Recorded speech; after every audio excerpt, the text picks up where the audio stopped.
Bonsoir à tous. Premier 20h de ce mois de décembre sur RTI 1. Bienvenue. L'actualité est marquée aujourd'hui par l'arrivée du chef de l'État sud-africain en Côte d'Ivoire. Cyril Ramaphosa entame une visite officielle en terre ivoirienne. Un voyage qui va renforcer la coopération bilatérale qui existe déjà entre les deux pays. Elle a été initiée par les présidents Félix Houphouët-Boigny et Nelson Mandela dans les années 1990. Un peu plus tôt dans la matinée, un conseil des ministres a réuni au palais présidentiel les membres du gouvernement. Au nombre des décisions prises, la mise en place d'un nouveau dispositif national de santé publique.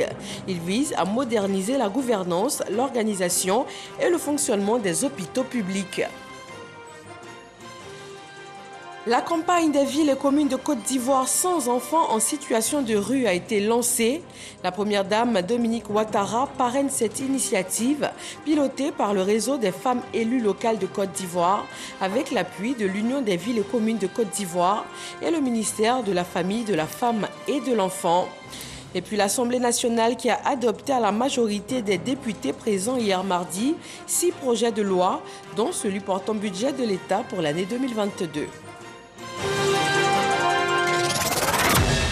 C'est un plaisir de vous retrouver ce soir encore sur RTI 1.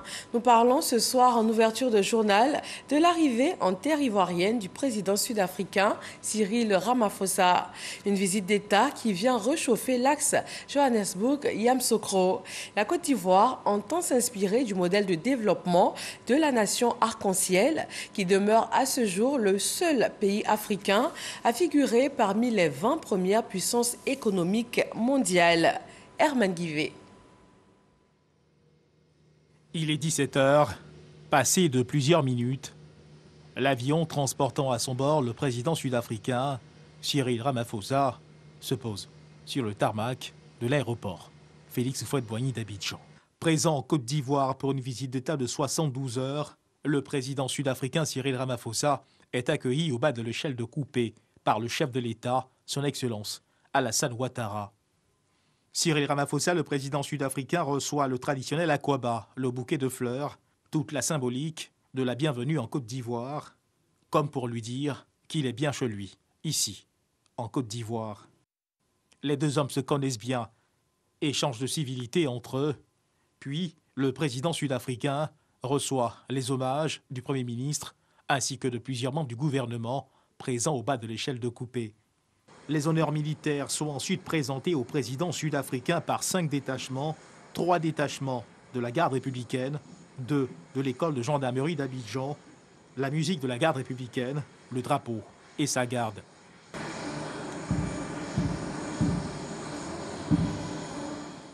Les deux chefs d'État prennent tout de suite la direction du pavillon présidentiel où attendent plusieurs invités de marque. Tous veulent, à leur façon, présenter leur civilité à l'autre de la Côte d'Ivoire. Le président sud-africain, le président ivoirien Alassane Ouattara se retire ensuite dans un salon privé du pavillon présidentiel pour un bref échange. À l'extérieur, les têtes couronnées forment une haie pour saluer l'arrivée du président sud-africain, une façon de lui dire « bienvenue en terre ivoirienne ». Échange terminé, le président Alassane Ouattara et son hôte, le président sud-africain Cyril Ramaphosa, prennent place à bord de leur véhicule de commandement, direction le palais présidentiel. Plus tôt dans la journée, avant cet accueil de son homologue sud-africain à l'aéroport, le président Alassane Ouattara a présidé un conseil des ministres. La rencontre gouvernementale a adopté, entre autres, le projet de loi portant plan national de développement 2021-2025. Ce PND sera le tableau de bord des interventions de l'État en matière de développement. Chiram Kofi Aboula. Comme un rituel, même si en réalité il n'en est pas un, le Conseil des ministres du gouvernement ivoirien, sous la haute autorité du président de la République Alassane Ouattara, honore toujours ses rendez-vous sans ménager d'efforts. Comme pour être en conformité avec les règles, la rencontre de ce mercredi 1er décembre 2021 n'a laissé aucun des dossiers à traiter pour compte. Les décisions pertinentes prises au cours de cette journée démontrent encore que le président de la République et les membres du gouvernement font tout ce qui est divinement possible pour ne pas manquer le coche quant à leur détermination à se mettre à la disposition du peuple. Des décisions autant que l'on peut en prendre. En tête de toutes celles qui ont été sélectionnées en cette circonstance vient le projet de loi portant Plan national de développement 2021-2025. Dans l'élan des PND précédents, le PND 2021-2025 vise à soutenir la croissance économique et à accélérer la transformation structurelle de l'économie par l'industrialisation, le développement du capital humain et le renforcement de la gouvernance de façon à hisser notre pays au rang des pays à revenus intermédiaires de la tranche supérieure à l'horizon 2030. Dans cette dynamique, le PND 2021-2025 projette une croissance économique moyenne de 7,65% sur la période 2021-2025 contre 5,9% sur la période 2016-2020. Une mesure en appelle une autre. Il s'agit encore d'un projet de loi qui, cette fois, concerne l'enseignement technique et la formation professionnelle. Un projet de loi d'orientation de l'enseignement et de la formation technique et professionnelle en Côte d'Ivoire qui détermine les principes généraux d'une réforme globale. Cette loi fixe de nouveaux principes de gouvernance et de financement du dispositif de l'enseignement technique et de la formation professionnelle et de l'apprentissage. Elle établit notamment de nouveaux mécanismes de formation et d'évaluation en vue de mettre en cohérence le dispositif avec le système productif. Elle consacre notamment le partenariat école-entreprise. Elle institue des structures de formation de type particulier avec la gestion déléguée au secteur privé. Cette loi introduit de nouveaux modes et de nouvelles modalités de formation et d'évaluation qui intègrent, entre autres, l'alternance, la validation des acquis de l'expérience et la certification des compétences techniques et professionnelles. Le Conseil des ministres a par ailleurs pris 9 projets de décret pour le système sanitaire. Des mesures avec pour objectif principal d'améliorer les conditions de travail des agents de santé. L'essentiel de ces projets de décret porte sur le ministère de la Santé, de l'hygiène publique et de la couverture maladie universelle en liaison, bien entendu, avec tous les ministères concernés. L'ensemble de ces décrets concourt à la mise en œuvre de la politique de réforme hospitalière engagée par le gouvernement à travers la loi du 24 mars 2014 instituant la CMU et celle du 23 juillet 2019 portant réforme hospitalière. Ces décrets mettent donc en place un nouveau dispositif national de santé publique déployé de façon rationnelle et équilibrée sur l'ensemble du territoire national avec de nouvelles instances dirigeantes et un nouveau mode de fonctionnement incluant les populations, les associations d'usagers et les collectivités territoriales. Ce nouveau dispositif hospitalier intègre également l'utilisation systématique des nouvelles technologies de l'information et de la communication, ainsi qu'une nouvelle gestion financière et comptable plus transparente en vue de garantir aux populations des soins de qualité à moindre coût avec un personnel qualifié et plus motivé. Cyril Ramaphosa en Côte d'Ivoire. Le Conseil, avant de se retirer, a donné l'information sur la visite de 72 heures du président sud-africain en terre ivoirienne à compter de ce mercredi. Une visite qui s'inscrit dans le cadre du renforcement de la coopération entre les deux pays. Plusieurs accords bilatéraux à cette occasion seront signés selon le Conseil, qui d'ailleurs ne manque pas de dire un mot sur son prochain rendez-vous prévu le 8 décembre 2021. Face au phénomène des enfants dans la rue, les femmes élues locales de Côte d'Ivoire montent au créneau. Elles lancent la campagne des villes et communes de Côte d'Ivoire sans enfants en situation de rue. La première dame de Côte d'Ivoire, Dominique Ouattara, parraine cette initiative. Fija Naïma. Selon des données récentes, en Côte d'Ivoire, c'est près d'1 million d'enfants et de jeunes qui vivent aujourd'hui dans la rue, livrés à eux-mêmes. Devant l'ampleur et la gravité du phénomène, gouvernements et ONG sont à pied d'œuvre. À leurs efforts vient s'ajouter désormais ceux des élus locaux en charge des villes et communes de Côte d'Ivoire. Le projet porté par le réseau des femmes élues locales de Côte d'Ivoire avec le soutien de l'Union des villes et communes de Côte d'Ivoire, l'UVICOSI, a pour objectif d'assister et de donner un avenir à 100 000 enfants de la rue d'ici 5 ans. Le lancement officiel ce mardi de ce projet humanitaire dénommé « Des villes et communes de Côte d'Ivoire sans enfants en situation de rue » a bénéficié du parrainage de la première dame de Côte d'Ivoire, Dominique Ouattara. Il nous apparaît en effet inacceptable de voir certains des enfants dans nos villes réduits à vivre dans la rue et exposés journellement à toutes sortes de dangers. Il s'agit pour les élus locaux de Côte d'Ivoire, en tant que femmes, de mutualiser nos efforts avec l'État et de jouer ainsi notre partition dans cette lutte mondiale pour 0 enfant en situation de rue. Le défi qui s'impose à nous aujourd'hui, ce sont les enfants en situation de rue. Là encore, Madame la Première Dame, nous avons besoin de votre expérience. Nous avons besoin de votre coaching éclairé. Nous avons besoin de votre constante sollicitude. Les maires de Côte d'Ivoire, les gestionnaires des cités voudraient prendre l'engagement solennel aujourd'hui, à la suite du REFELA, mais surtout compter sur votre soutien. Nous voudrons vraiment vous remercier pour la bénédiction que vous accordez au REFELA et pour votre soutien à vos filles, et à vos sœurs qui ambitionnent de faire sortir de la rue 100 000 enfants sur les 5 prochaines années. Pour sa réalisation, le projet va bénéficier de l'appui technique du ministère de la Famille, de la Femme et de l'Enfant. Aujourd'hui, la menace djihadiste est à nos portes. Prospérant sur le terreau du désespoir, de la misère, de l'absence des actions de l'État, il nous faut de l'anticipation afin de proposer à nos enfants de meilleures perspectives en matière de resocialisation, de formation et d'insertion. Un comité national de suivi est d'ores et déjà mis en place. La première dame de Côte d'Ivoire a été sollicitée pour apporter son coaching.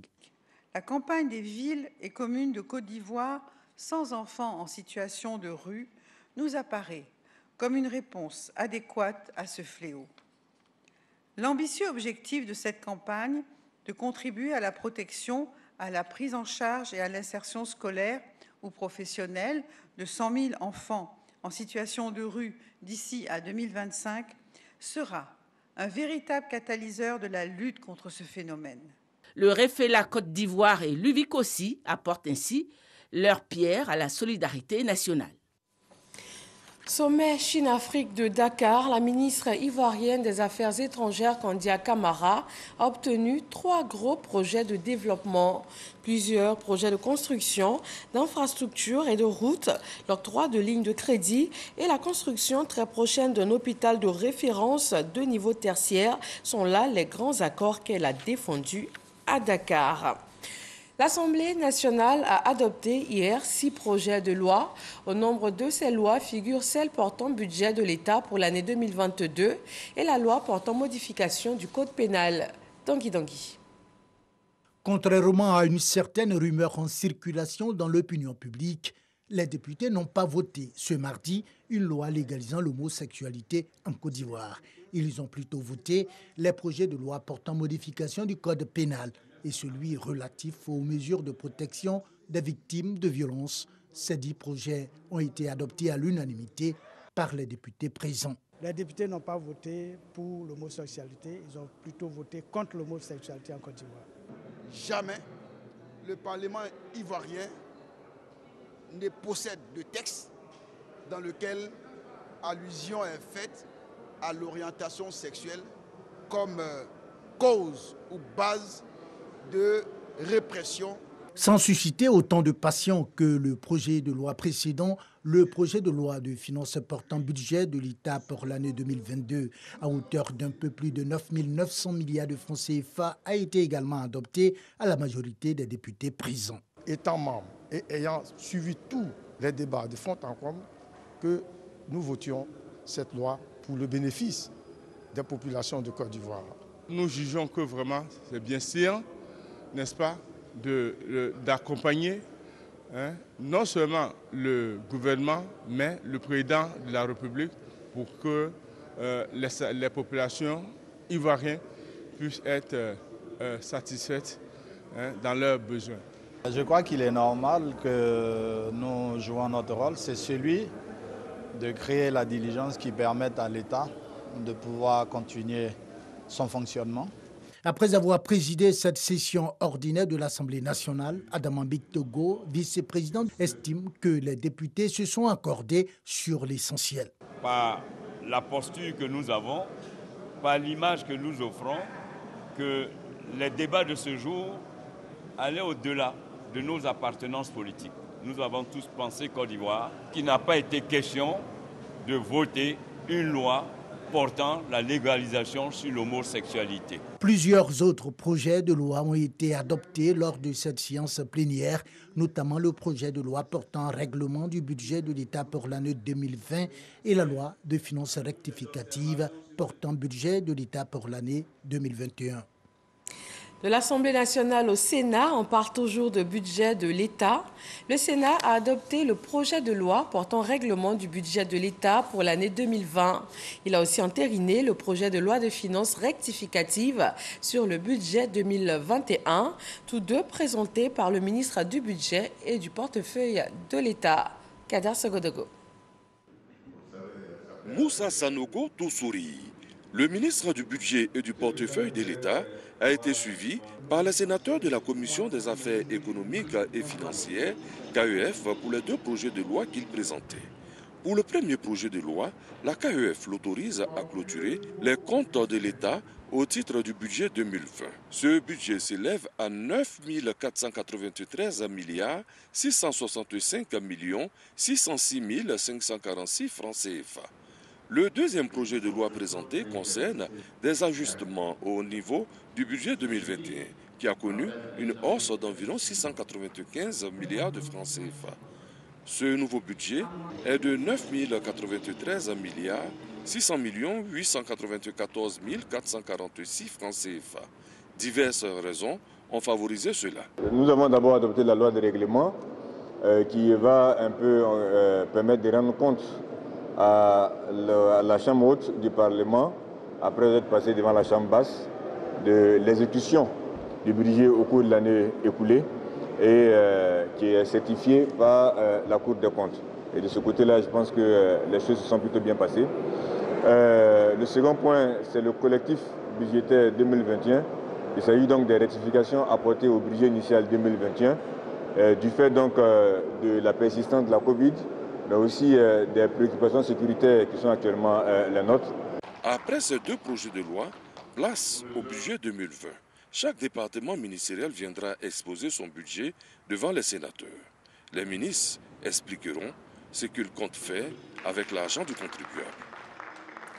À Korogo, le président de la commission électorale indépendante a invité les étudiants et la population à la culture d'élections apaisées. Ces rencontres de la région du Poro font partie d'une série de conférences au vu d'instruire les Ivoiriens sur la nature réelle d'une élection dans la perspective de la paix et de la cohésion sociale. Ami Sissoko. Université Peleforo Gonkulibali de Korogo, officier.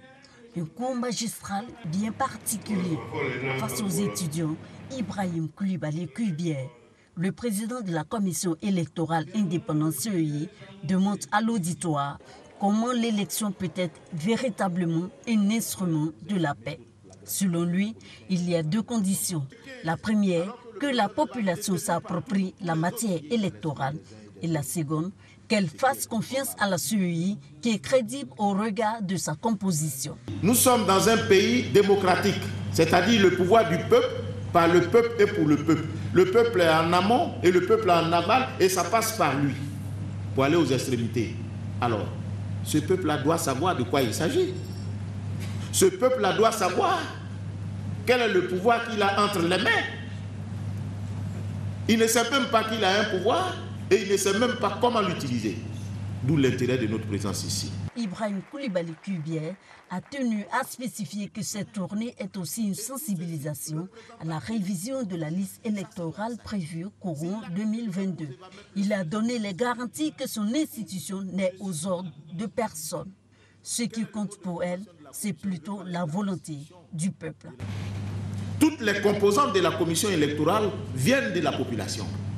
C'est la loi qui dit que les membres de la commission sont issus des composantes de la nation. Nous sommes 16. Et tout ceci représentatif de la nation. Ce qui n'était pas le cas en 2010 où ils étaient des représentants des partis politiques au sein de la commission. Dans cet amphi, les étudiants n'étaient pas les seuls auditeurs. Toutes les forces vives de la ville de Korogo étaient présentes. La démarche de la CEI se veut inclusive, d'où la traduction en langue de signes du message du conférencier afin que chacun s'en approprie. Après l'avoir écouté religieusement, place aux échanges où l'assistance a exprimé son satisfait. Cette conférence est la bienvenue. Cette conférence va nous permettre surtout de sensibiliser les populations.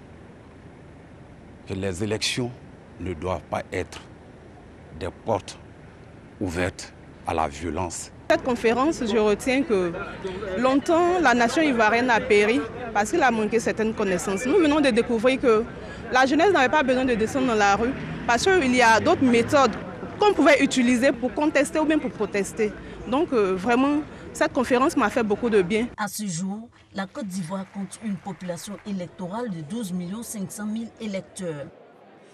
Croissance économique en Afrique, état des lieux et perspectives à l'ère du coronavirus, l'expérience de la Côte d'Ivoire. C'est le titre d'une œuvre de 256 pages écrite par Adama Koné, précédemment ministre de l'économie et des finances de Côte d'Ivoire. Cette question de la Covid-19 traitée dans l'ouvrage est également présente dans quasiment tous les secteurs d'activité. Voyons le bilan que dresse la Côte d'Ivoire pour ce jour.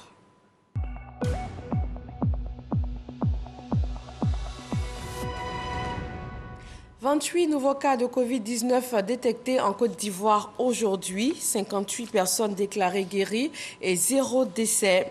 251 cas actifs sur les 61 758 confirmés en Côte d'Ivoire depuis le début de la pandémie.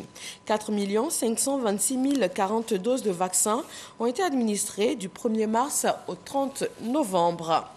L'efficacité de ces vaccins pourrait être réduite face aux variants Omicron, selon certains scientifiques.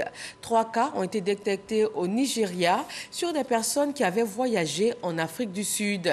Ces personnes arrivées la semaine dernière au Nigeria ont été mises à l'isolement. Elles sont suivies et la recherche de leurs cas contacts est en cours. Le Ghana, son voisin ouest-africain, a également annoncé mercredi avoir détecté des premiers cas de variants Omicron chez des voyageurs en provenance également du Nigeria et de l'Afrique du Sud. La pandémie de Covid-19 a pris le devant de la scène, reléguant le dépistage du sida et les traitements au second plan, selon le rapport de l'ONU-SIDA paru à l'occasion de la Journée mondiale de lutte contre la maladie. En Côte d'Ivoire, le Conseil national des droits de l'homme a commémoré cette date symbolique, journée organisée en collaboration avec la mairie de Yopougon et soutenue par ONU-SIDA. Michel Mambo. Une procession pour dire non au VIH-Sida. Les femmes de la commune de Yopougon, mobilisées contre la pandémie, répondent ainsi à l'invitation du CNDH, le Conseil national des droits de l'homme, à l'occasion de la Journée mondiale de lutte contre le sida. Nous nous engageons à prendre notre bâton de pèlerin pour continuer la lutte dans nos quartiers et dans nos associations. Après la marche, place à la sensibilisation. Et qui mieux que la représentante pays de ONU-SIDA pour livrer le message. Le sida n'est pas terminé. Il reste beaucoup de choses à faire pour s'assurer que la Côte d'Ivoire fasse partie des pays qui pourront éliminer le VIH en tant que problème de santé publique d'ici à 2030. Nous devons alors accélérer la mise en place d'actions concrètes pour lutter contre les inégalités qui favorisent le VIH. Il s'agit donc de bâtir sur les riches enseignements de la lutte contre la pandémie de sida, de renforcer les services dirigés par des communautés et les politiques qui permettent de garantir un accès équitable aux services à tous ceux qui en ont besoin. Mettre fin aux inégalités, mettre fin au sida, mettre fin aux pandémies. Thème retenu pour cette 34e édition. Le CNDH joue ainsi sa partition. L'objectif visé, c'est de mobiliser les populations autour de la problématique, les sensibiliser sur la nécessité d'observer la vigilance qui est de mise devant cette pandémie qui a déjà causé suffisamment de morts. Et donc, nous sommes dans notre mission de promotion des droits de l'homme. Cette commémoration donne le top départ de la quinzaine dédiée à la sensibilisation contre le sida, initiée par le Conseil national des droits de l'homme depuis 2015. Tumodi et Djekanou, dans ces deux localités de la région du Bélier, le plateau technique des hôpitaux généraux a été renforcé.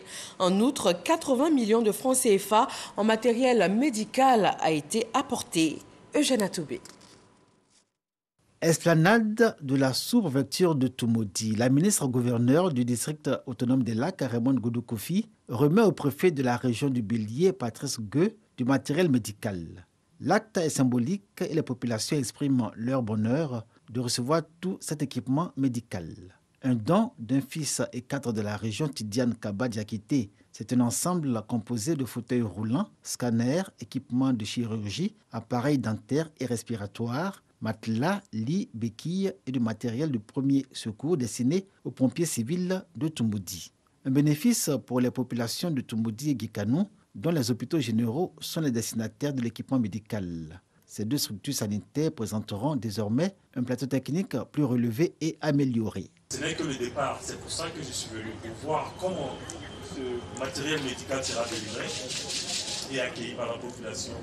Et d'autres seront, une fois que nous aurons l'occasion d'en parler, les besoins nécessaires de la population. Ça, ce n'est que le départ. Le montant total de l'équipement médical offert aux hôpitaux généraux de Tumodi et Guikanou est de 80 millions de francs CFA. Le donateur a bénéficié de l'appui technique et financier de l'association américaine Wisconsin Medical Project, représentée à la cérémonie par Yacouba Traoré. En reconnaissance et au nom des populations des localités bénéficiaires, Raymond Goudou lui a offert un présent. La ministre-gouverneure envisage avec Wisconsin Medical Project un partenariat profitable à toutes les localités du district autonome des Lacs. À Tabou, le ministre-gouverneur Philippe Légré a lancé un appel à l'unité et à la cohésion pour le développement du Bas-Sassandra. Il y a rencontré les populations dans le cadre de la dernière étape de la tournée de présentation du district autonome. Sam Kona. Tabou, salle des fêtes de la mairie. Philippe Légré rencontre les populations. Il s'agit pour le ministre-gouverneur de se présenter à elle, de présenter le nouvel outil de développement mis à leur disposition par le chef de l'État Alassane Ouattara, salué ici par le chef des cantons, au nom des populations. Monsieur le Président de la République, quand vous veniez au pouvoir, le Koumen pensait que vous étiez pour nous un loup parmi les brebis. Mais cette pensée a été contrariée par vos actes, Monsieur le Président de la République. En tout cas, je tenais à vous saluer, vous remercier, vous encourager. Que Dieu vous bénisse. Pour le ministre-gouverneur Philippe Légré, le développement du district passe par l'adhésion des populations à la vision du président de la République. Tabou ne fera plus un faux pas. Parce que Tabou sait aujourd'hui qu'il faut suivre celui qui a le développement en main. Et c'est ce que je viens de leur dire. Voyez-vous, aujourd'hui, nous allons bénéficier dans tout le district de bitume. La côtière sera bitumée. Et là, nous avons souhaité et obtenu que cela aille jusqu'à Tabou. Et ça va continuer jusqu'à Aprola. L'électrification de tous les villages. Mais c'est incroyable. L'outil qui est le district autonome est mis à la disposition des populations pour leur développement. Après cette tournée de présentation, place à l'installation officielle du district qui aura lieu le 18 décembre prochain à San Pedro, capitale du district autonome du Bassa-Sandra. Dans le domaine audiovisuel, Cache-Cache est une série produite par la RTI. Sa diffusion va débuter exclusivement sur RTI 1 dimanche prochain à 20h50.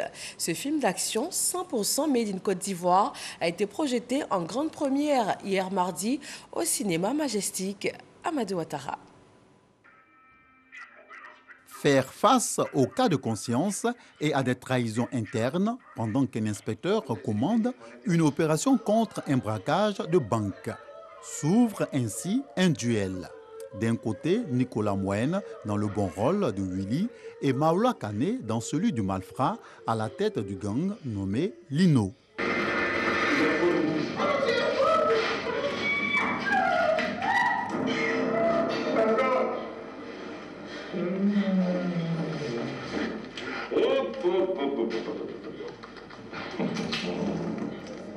Cache-Cache, une coproduction de la radio-télévision ivoirienne à travers RTI Productions. Cache-Cache, en fait, ça démarre comme un braquage, mais ça se finit par une soif de vengeance parce que c'est un film d'action. Il faut aimer les actions, mais il y a beaucoup de suspense. C'est très bien écrit. Les dialogues sont très affinés. Il y a beaucoup de subtilité. Donc, on dit que c'est tout public. L'un des acteurs principaux de Cache-Cache est Nicolas Moine. Homme de théâtre d'origine camerounaise et guadeloupéenne de par sa mère, il dit être impressionné par cette coproduction cinématographique. C'était un projet qui était tout de suite ambitieux de par le style filmique. Et ensuite, quand j'ai lu le scénario, je me suis dit en fait que c'était encore plus ambitieux. Et quand je me suis rendu compte, en ayant les informations de tout le staff de la RTI, que c'était en fait un jeune talent ivoirien qui avait pitché en fait cette série en 2015. Je me suis dit, ok, d'accord, en plus de ça, c'était un projet avant-gardiste. À la sortie de la grande première de Cache-Cache, tenue dans une salle de cinéma à Makori, avec une présence de personnalités du monde de l'audiovisuel, anonymes et visages connus, sont visiblement fascinés par la qualité de cette série. Je ressors vraiment ébloui par la qualité de ce chef-d'œuvre-là. Je pense que c'est un chef-d'œuvre, il faut le dire. Bravo encore à la RTI, notamment RTI Distribution, au groupe RTI, pour ce magnifique, magnifique film-là. C'est une série dont on ne peut se lasser. Je pense que vraiment la Côte d'Ivoire est véritablement en marche au point de vue cinématographique. Bravo encore à la RTI. Pendant que je regardais le film, j'avais l'impression que c'était une série américaine. Et je crois que c'est un tout début pour la Côte d'Ivoire. Et je pense que c'est quelque chose qu'on doit encourager. Vraiment, félicitations à eux. Et je leur souhaite bon courage pour la suite. À travers cette énième coproduction, le représentant du directeur général, Fosseni Dambélé, laisse entrevoir les ambitions du groupe RTI. La série Cache-Cache est une illustration des ambitions du groupe RTI, résolument engagé dans l'écosystème des séries télévisées et des fictions en général. Offrir des opportunités aux scénaristes, faire éclore de nouveaux talents, enrichir les contenus pour nos chaînes. Cache-Cache s'annonce comme une œuvre détonnante, captivante et pleine de promesses. Cache-Cache, c'est exclusivement sur RTI 1 le dimanche 5 décembre 2021 à 20h50. L'épisode dure 26 minutes. Soyez donc devant vos petits écrans ce dimanche pour suivre cette série. Rappelons pour terminer l'arrivée en terre ivoirienne du président sud-africain. Cyril Ramaphosa a été accueilli cet après-midi à l'aéroport Félix Houphouët-Boigny d'Abidjan par le président Alassane Ouattara. Une visite d'État qui vient réchauffer l'axe Johannesburg-Yamoussoukro. Voilà, merci de votre attention. Excellent mois de décembre à tous. Bonsoir.